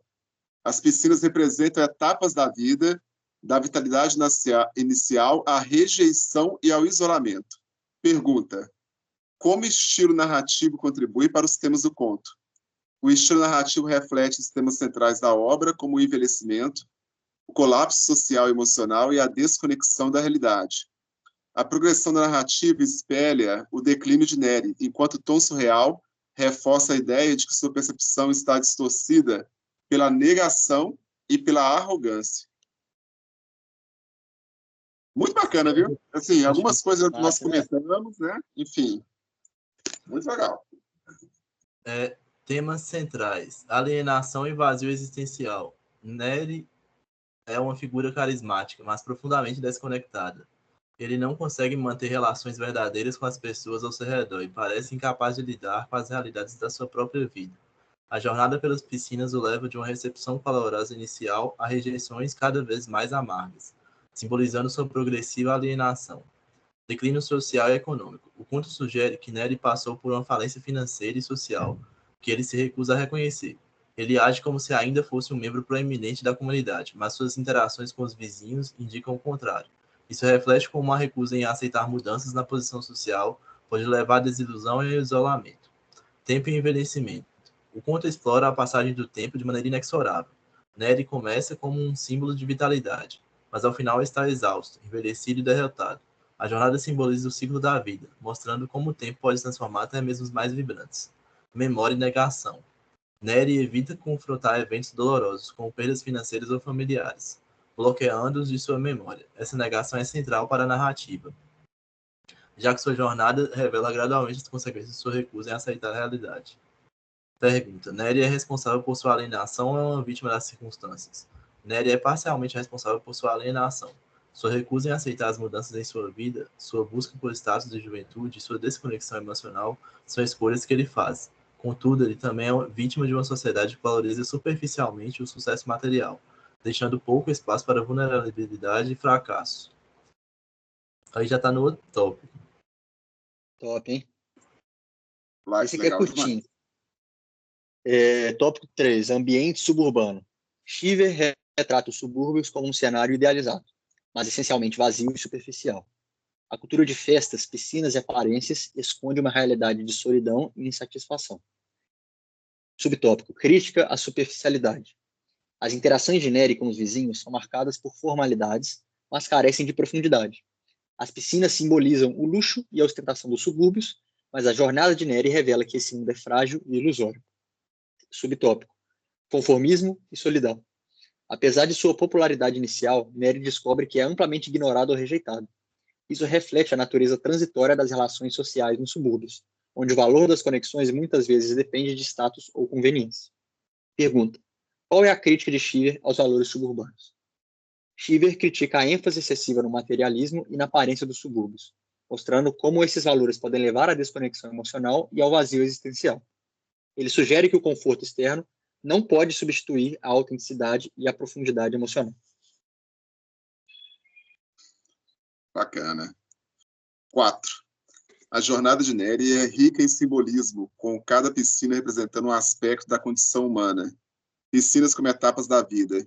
As piscinas variam em termos de receptividade e desafio, simbolizando diferentes momentos da vida. Algumas são acolhedoras, outras hostis. Algumas são fáceis de atravessar, outras exigem grande esforço. Inclusive a questão da limpeza também, né? Como estão sujas e tal, etc. Água como símbolo, tradicionalmente associada à renovação. Ó, gente, falei disso aqui, né? Um pouquinho, né? Aquela hora, né? A água nadador é ambígua. Embora Nery comece a jornada com vigor, a água parece drená-lo física e emocionalmente, refletindo o esgotamento causado pela passagem do tempo. Jornada heróica subvertida. A estrutura narrativa sugere uma jornada épica, mas Nery não é um herói convencional. Ele não retorna ao lar com vitória, mas com perda e desilusão, tornando sua jornada um retrato trágico do fracasso humano. Pergunta: o que a jornada de Nery representa? A jornada de Nery representa a luta universal contra a passagem do tempo, a negação da mortalidade e a busca por significado em um mundo superficial. É uma jornada de autodescoberta, mas marcada por frustração e perda. Agora é o 5. É o nome. Final ambíguo. O final em que Nery chega a uma casa vazia é tanto chocante quanto simbólico. Interpretação literal. A casa vazia sugere que Nery perdeu tudo: sua família, sua posição social e sua estabilidade emocional. Ele retorna ao lar, mas não há lar para recebê-lo. Interpretação metafórica. A casa representa o vazio interior de Nery e a verdade que ele tentou evitar. Sua jornada termina com a aceitação de sua realidade. Ele está sozinho e em declínio. Pergunta: como o final reforça os temas do conto? O final reforça os temas de alienação, negação e o inevitável colapso que acompanha a recusa em enfrentar a realidade. Ele é um lembrete de que, independentemente de nossas ilusões, o tempo e as consequências de nossas ações sempre nos alcançam. Só uma questão aqui, porque realmente eu até comentei que eu acho que só no final que ele tem que ele cai a ficha, mas aqui, assim, para mim fica ambíguo ainda, sabe? O conto ele não revela tanto isso, mas parece que sim, né? Que eu acho que ali, eu acho que é o momento que ele vai ter uma lucidez, né? Depois de tanta negação, né? Enfim, muito legal. Sim. Massa. Último tópico: contexto histórico e social. Publicado em 1964, O Nadador reflete as tensões subjacentes de uma sociedade americana que vivia uma era de prosperidade, mas também enfrentava mudanças sociais e culturais. Pós-guerra e prosperidade americana. O conto captura a superficialidade da prosperidade dos subúrbios, onde as aparências ocultam problemas emocionais e existenciais. Cultura do sucesso.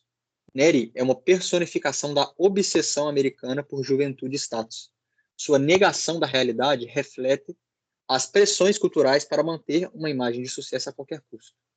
Pergunta: por que o conto ainda é relevante hoje? O nadador permanece relevante porque aborda questões universais: a alienação, o medo da mortalidade, a superficialidade das relações humanas e a busca por significado em um mundo materialista. Essas questões continuam a ressoar, especialmente em uma era marcada por redes sociais e a obsessão pela aparência de sucesso. Em suma, O Nadador é uma obra profundamente simbólica e multifacetada, que utiliza a jornada de Neri Merrill para explorar os medos e fragilidades humanas. Tiver mescla crítica social, existencialismo e narrativa poética para criar um conto que permanece poderoso e relevante. Top, né? Muito legal, moço. Eu viajei numa reflexão aqui bem viajada sobre esse trem do chat GPT, mas se o Anderson falar que ele não tem tempo, eu vou mandar lá no grupo depois. Ô, moço. Qualquer coisa você manda lá. Não, aqui. Mas você pensou em quantos minutos, mais ou menos? Não, é uma coisa que eu acho que é rápida, é só uma fala mesmo. Pode falar, não, vara, tranquilo. Não, Vai. é porque, assim, eu percebi uma coisa. Eu sempre penso na questão da relação da educação com o chat GPT, né? Sempre penso nisso. E aí eu tava pensando aqui que, tipo assim, na experiência da literatura, como que vai ficar, né? E aqui eu acabei de pensar, assim, não só da literatura, isso vale para as ciências humanas também, né? Qualquer coisa que a gente pedir para um aluno ler, e se ele tirar um texto daqui, por exemplo, desse texto que a gente leu, ele não vai estar mentindo sobre nada. Mas aí eu estava lembrando de uma coisa, que recentemente eu revi o filme A Baleia, e eu vi com o Yuri, né? Lá no cinema, esse Verdade. filme. E esse filme eu estava prestando atenção numa coisa desse filme, e eu lembrei disso lendo esse trecho aqui, que o cara toda hora, aquele professor lá que é o personagem principal, né, que é a baleia, ele fica só falando sobre a questão da verdade. E ele dá umas aulas online sobre redação, né? E aí chega uma parte do filme que ele tá... O Anderson já viu o filme, então pode falar tudo, né? Pode? Chega uma parte do filme que ele tá meio assim, sabendo que ele vai morrer, e aí ele entra em desespero e manda lá no e-mail, assim, falando assim, eu não quero saber dessas porras de redação falsa e tal, eu quero que vocês me contem a verdade, apenas a verdade. E aí, nessa parte, tem umas pessoas que mandam uns e-mails, assim, uns e-mails aleatórios, falando assim, eu acho que eu não sei o que eu quero para minha vida, tal pessoa quer que eu me torne tal coisa, só que eu não sei. As pessoas mandam uns e-mails aleatórios falando a verdade, sabe? E no final também revela que a redação que ele sempre lia era a redação da filha dele quando ela tinha 8 anos. 8 anos não, quando ela estava no 8º ano, ela fez uma redação falando do livro Moby Dick, né? E aí era a redação que ele achou a melhor possível, a melhor que ele já tinha lido na vida. Porque era a redação que, para ele, era a que falava mais a verdade. Então, eu fiquei refletindo sobre essas coisas aqui, e pensando assim que esse texto aqui do chat GPT, ele falta justamente a questão humana, né? Porque, tipo assim, nas nossas discussões, a gente sempre faz links com coisas que a gente pensa internamente, né? Tipo assim, o Yuri lembrou da questão do tempo, da velocidade e tal. Aí eu sempre lembro de algumas coisas relacionadas ao contexto histórico, porque tem a ver com as coisas que eu já penso de cara. O Anderson sempre lembra da questão da narrativa, da linguagem. E eu acho que esses links que a gente faz com a gente mesmo são muito interessantes, porque são os links do que para a gente seria a nossa verdade. Eu lembrei disso, que faz uma referência com esse filme. Porque esse filme, o cara tá sempre falando sobre essa questão da verdade, e tem a ver, claro, também com a questão da imagem dessa pessoa gorda, né? Que no filme isso gerou uma polêmica danada, né, das pessoas. E tem a cena que ele pergunta lá pro jovem lá da igreja, né? Porque o jovem, ele tava mentindo, ele nem era da igreja mais, né? Ele mentia falando que ele era da igreja. Tem toda a reflexão sobre a questão da igreja lá no filme também, mas E ele pergunta pro menino assim, o que ele achava dele? Você me acha nojento? E o menino falava que não, né? Até teve uma hora que ele vai perguntando, até que o menino fala, eu te acho assim nojento. Então acho que eu não sei se deu para entender muito bem, mas eu só lembrei desse filme que eu vi sobre essa questão da redação e da verdade e da questão humana, tipo assim, esse texto aqui, ele é claramente um texto que ele dá muitas respostas, mas não é um texto que tem a verdade, uma sinceridade de uma pessoa, assim. Foi só isso que eu lembrei mesmo. Não, muito top, cara. E eu tenho um comentário rápido também, rapidíssimo mesmo, para fazer sobre isso. Eu concordo com tudo que você falou e realmente esse texto aí que a gente leu do chat, por exemplo, ele cumpre um outro papel que não o nosso, né? Talvez algumas coisas, por ele ser uma máquina, ele faça melhor que nós. Talvez ele concatene todas as ideias de forma mais rápida e mais precisa em menos tempo. Mas... Sim, mas eu nem quis falar ele não tem essa... Eu só quis fazer Sim.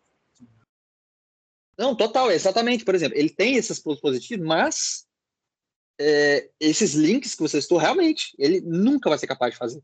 Até porque ele tem um banco de dados infinito e ele cumpre apenas aquilo que é pedido a ele. Então, ele não tem, por ser uma máquina, né? A gente não sabe o que vai ser o futuro, se vai se tornar eu ia até te perguntar, o filme do Homem de Ferro, né? Quais coisas que você perguntou exatamente? O que você perguntou exatamente para chegar nisso? Ó, primeiro eu perguntei aqui, ó. Calma aí. Pontos interessantes de se discutir no conto nadador de John Cheever. Aí ele respondeu de um jeito. Não, foi só isso. Foi essa coisa aqui. Aí, porque depois eu perguntei de outro jeito. Responda, porque ele começou a fazer de início umas perguntas abertas. E sem responder as próprias perguntas que ele fazia. Aí eu falei, responda as próprias perguntas que você criou, por favor. Aí ele fez um texto fazendo perguntas, mas logo respondendo elas.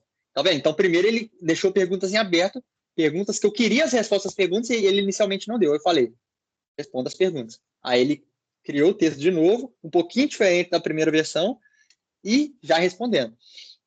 E só para completar isso do ChatGPT, então realmente sempre vai ter essa diferença. A gente não sabe até que ponto a IA vai evoluir nesse sentido, ela com certeza vai ficar melhor a cada tempo, vai ficar melhor, mais complexa, vai conseguir interpretar mais material cada vez mais, materiais cada vez mais extensos e complexos cada vez mais, fato que isso vai acontecer, mas mesmo que ela seja capaz de interpretar a Bíblia inteira em 10 segundos, ela pode ser extremamente melhor que nós em várias coisas, mas naquelas questões individuais de cada, ela nunca vai conseguir superar. Por quê? Porque ela nunca vai ser humana, ela sempre vai ser uma máquina que reproduz dados, sabe? Então a gente não sabe até que ponto isso vai evoluir. Então, sim, realmente existem, a gente já conversou isso na ligação passada, né? Sempre vai existir, as novas tecnologias, elas geram impactos positivos e negativos, principalmente igual aquela questão, né? Os alunos, né? A maioria dos alunos vai começar a usar ChatGPT e a gente vai começar a entender esses impactos ao longo do tempo. Mas tem essa questão que você falou. Muito provavelmente, a maioria das respostas, né, realmente você vai perguntar um negócio para o ChatGPT, ele não vai responder nada errado. Só que, às vezes, então, vai chegar um momento lá na escola que o aluno vai começar a pautar os trabalhos e tal, em resposta do ChatGPT, só que em algum momento vai ser compreendido, não sei quantos anos vai demorar, mas vai ser compreendido, vai existir um nível de compreensão. Ó, isso aqui é um nível de resposta ChatGPT. Isso aqui é um nível de resposta que eu sei que foi o cara que escreveu. Isso vai... Cara, é muito difícil. Só que assim, só para fechar essa reflexão aí, porque a educação ela tá no impasse justamente porque o que o cara fez lá no filme, a gente, enquanto professor, não pode fazer. Porque, inclusive, no filme ele é demitido. Ele é demitido Sim. Porque ele fala, foda-se tudo, eu só quero respostas sinceras de vocês. Aí, quando ele fala isso, ele é demitido, porque tem alunos que pedem para demitir ele, porque ele simplesmente, tipo assim, como assim, foda-se a redação? Não pode foder com a redação. Você tem que... Você não pode pedir para a gente dar respostas sinceras. E a gente está no impasse na educação justamente por causa disso, porque, tipo assim, a gente, enquanto professor, a gente não vai falar assim, não importa a estrutura da redação, não importa o que o conto falou, O que importa é você dar a sua resposta sincera. A gente não pode simplesmente chegar e falar isso para resolver o problema. Então, um impasse é justamente esse. Porque, tipo assim, se eu simplesmente pedir, resuma um conto, a pessoa pode fazer um texto perfeito, tirando o ChatGPT. E ela não precisa nem copiar e colar. Ela pode simplesmente olhar as informações e fazer o texto dela. Sim, exato. É por isso que, assim, nem é nesse assunto que a gente vai entrar. A gente pode conversar isso mais profundamente em outra ligação, mas eu acho que a tendência com o tempo é começar a ter cada vez mais provas orais, porque vai ser uma das únicas formas restantes de comprovar o conhecimento de fato ali, né? Porque eu acho que as provas físicas, assim, de papel, principalmente digital, né? Nem se fala. Elas vão começar, elas nunca vão deixar de existir na minha rasa opinião, que eu nem parei para pensar, estou pensando só agora.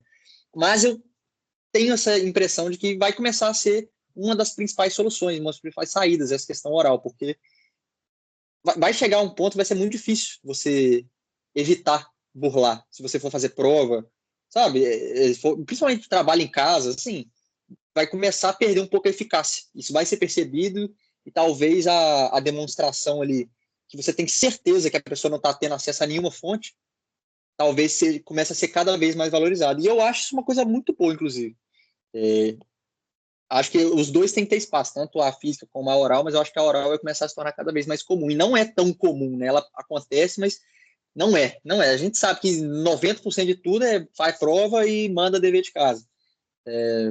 Até porque é complicado, né? Cada um fazer prova oral, tem que ser individual, tem que ver como é que vai ser organizado isso. É mais tempo e tal, mas eu acho que vai se caminhar para isso em algum momento, sabe?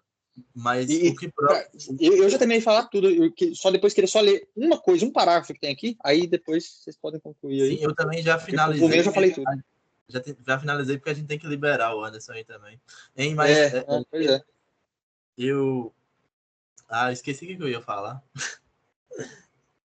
Eu ia falar alguma coisa. O que era a última coisa que você estava falando aí? Sobre prova, física e prova oral. Não, eu ia falar assim, uma prova que as nossas discussões são boas é porque não teve nada, tipo assim, super, hiper, mega revelador do que o ChatGPT falou que a gente não tocou em nenhum momento, sabe? Sim. O mérito dele foi organizar tudo de forma em 10 segundos, que é algo que a gente poderia fazer também, mas demoraria muito mais. Então a gente usa ele como ferramenta para auxiliar, que ele foi um meio para o nosso objetivo, que inclusive usamos ele de uma forma muito boa. Então, nesse caso aqui, a gente pode até tentar usar na próxima vez também, no próximo conto, no finalzinho, a gente usa ele para fazer esse resumo, faz essa leitura que eu gostei de fazer desse formato, achei ele que foi interessante, né, um apanhado geral. A gente pode testar nas próximas vezes de novo.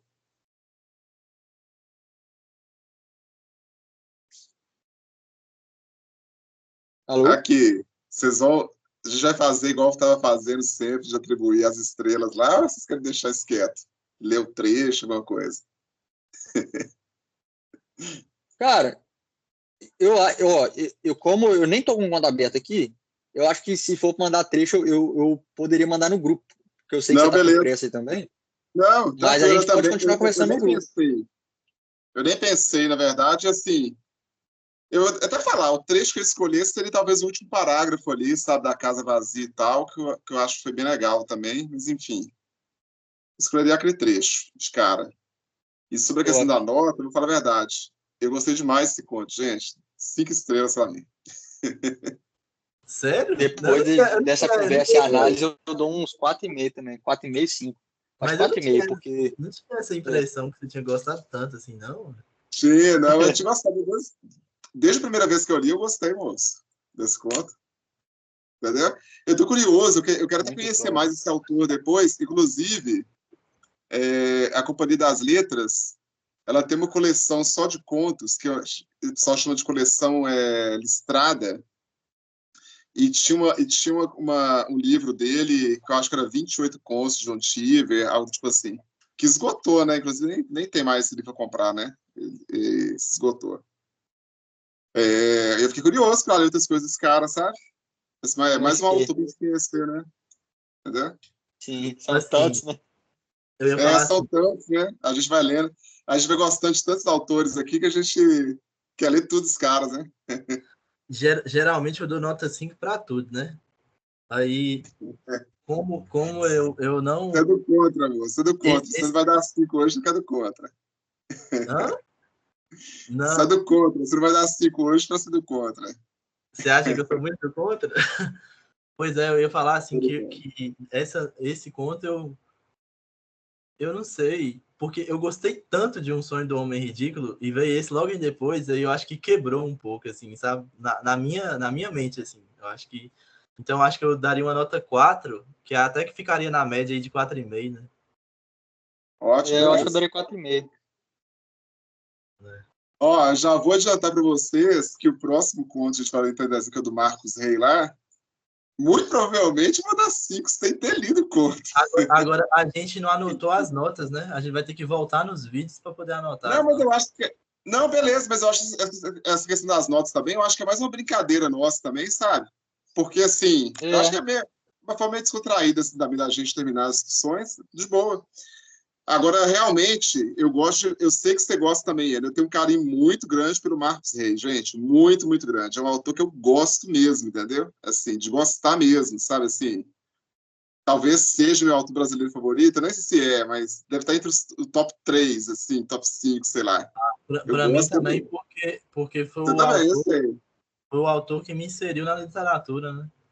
Então, e eu tenho um carinho muito grande por ele mesmo, sabe assim? Muito, muito grande. Eu acho que é um autor subestimado que deveria ser redescoberto assim urgentemente, sabe? Eu acho uma injustiça muito grande, Marcos Rey. Ser conhecido como autor só de história para criança, sabe? Para adolescente, eu acho muito errado. Isso. Entendeu? Então, estou bem Mas curioso nesse conto. aí, o Yuri, você costuma parar a gravação e depois desligar? Mas aqui, eu tenho um parágrafo aqui para ler, aí terminei, é sobre o IA, uma coisa que eu tinha salvo, um print que eu tinha salvado aqui, combina exatamente com um pouco dessa discussão que a gente estava falando.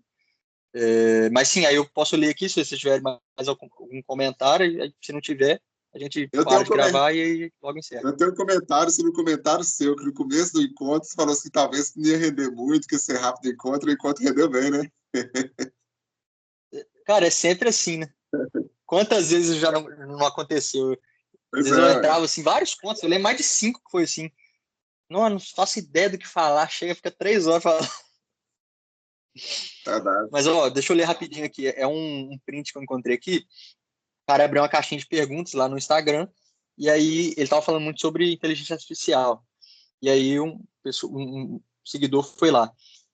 A inteligência artificial vai nos tirar a habilidade de escrever com coesão e coerência? Perguntando pro cara, né? Aí ele falou assim: em 4 de setembro de 1998, o Google foi lançado. A partir daquele momento, qualquer pessoa do planeta Terra que tivesse acesso à internet teria a ferramenta de busca e de produção de conhecimento mais fantástica da história da humanidade em mãos. 100% das pessoas, em qualquer favela de grande metrópole, têm acesso a um celular com conexão. Existem mais celulares que pessoas no Brasil. Todos eles estão conectados ao maior sistema de conhecimento jamais produzido, de graça, 24/7. O que eles fazem? Veem pornografia e apostam online. O Google, a Wikipédia, os fóruns, as redes sociais produziram uma geração de pessoas notáveis, criativas, produtivas, que acessaram o mundo todo a partir das suas pequenas cidades. E para a maioria, nada. Absolutamente nada. Com a IA será a mesmíssima coisa. Um pequeno punhado usará a tecnologia para aprender e para fazer de uma maneira que o mundo jamais imaginou, enquanto a maioria não fará nada. Então, isso aqui, claro, é um texto, ele tem a opinião dele, tal, mas assim, é uma impressão até certo ponto verdadeira, de que sim, isso se aplica para qualquer coisa. Sempre que existe uma coisa boa, ela, para algumas pessoas, vai ser utilizada de uma forma fantástica, geralmente uma pequeníssima parcela. Talvez boa parte use de uma forma mediana, então talvez pouquíssimas pessoas mesmo usarão o chat GPT ou inteligência artificial de uma forma assim, fantástica. A maioria, por exemplo, a maioria mesmo assim, como o Enon citou, vão ser os alunos que vão fazer uma pergunta ali para fazer um dever aqui, acabou. E tem pessoas que sequer vão usar. Então, sempre existe esse funil. Sempre existe esse funil. E sim, existem vários fatores diferentes na sociedade inteira que justificam muitas desses casos. Mas não deixa de ser verdade. Tecnologias sempre existiram, sempre vão existir. Sempre vai ter uma nova tecnologia e sempre vão ter pessoas que aproveitam a tecnologia melhor do que as outras. Sabe? Tem sites que eu conheço que vocês não conhecem. E tem sites que vocês conhecem que eu não faço ideia de que existem. Então, às vezes é aleatoriedade, porque vocês, às vezes, conheceram aleatoriamente e eu não. Às vezes é escolha, vocês escolheram e eu não. Às vezes, são vários motivos, mas que muitas das tecnologias são subaproveitadas, é verdade. Há quantos anos a gente não tem o Google? Tem gente que até hoje não sabe pesquisar no Google. E assim, não sabe. Não, às vezes a pessoa tem preguiça de abrir um site e ler. Tem uma reflexão de um pessoal que está falando que tem tanta gente acostumada com celular que as pessoas não sabem mais usar o Word, nem sabem ligar o computador mais. Sim. Verdade. Isso é verdade. Eu percebi isso recentemente também. Eu ouvi exatamente o mesmo comentário. Hoje está todo mundo no celular. Eu acho que demorei para perceber isso, porque até hoje eu uso o computador todos os dias, muitas horas por dia. Só que eu parei para realmente esquecer a minha realidade e olhar para os outros assim. Não tem ninguém usando computador. Tá todo mundo só no celular. Só no celular. O meu irmão não usa computador. Eu nunca vi ele com notebook. Sabe? É só celular. Então é muito absurdo. É muito doido. As coisas mudam assim, a gente nem percebe, sabe? Mas é o que eu falei. Tipo assim, o Anderson, na ligação passada, chegou a ficar levemente receoso. Porque estou um pouco desatualizado com IA. Mas assim, cara, isso aí, sim, pode ter os impactos, né, das gerações e tal, mas na prática mesmo, quando a pessoa se debruça sobre a questão, não faz diferença nenhuma. Não faz. A maioria das pessoas que eu sigo aqui, que ensinam inteligência artificial aqui no Instagram, tem 30, 40 anos. Muitas delas têm 30, 40 anos. Tá? Então, sobre a partir... Oi? Tô me sentindo igual o Nery do conto lá. A IA, só as piscinas e eu sou o Nery. Entendeu? Nada. Não, nada a ver, pô. Então, tipo assim, realmente até, por exemplo, você falou que até a ligação lá passada, você não conhecia tanto assim. Mas agora que aleatoriamente eu acabei falando e suscitando essa curiosidade em você, tá uma oportunidade para não apenas você, mas o Eno também não usou tanto até aqui. Então, eu quero depois dando essa oportunidade para aprender. Eu quero trocar uma ideia com mais calma depois. Demais, cara. Você sobre isso aí. Nós vamos conversar depois sobre isso, beleza? Show de bola. Galera, massa demais, como sempre. Beleza? Qualquer coisa eu mando umas coisas no grupo depois lá também. Beleza. Então, beleza, gente. Show de bola. Você tá gravando ainda? Vou encerrar. Parar agora, né? Abração. Show de bola. Abraço, galera. Falou. Até mais.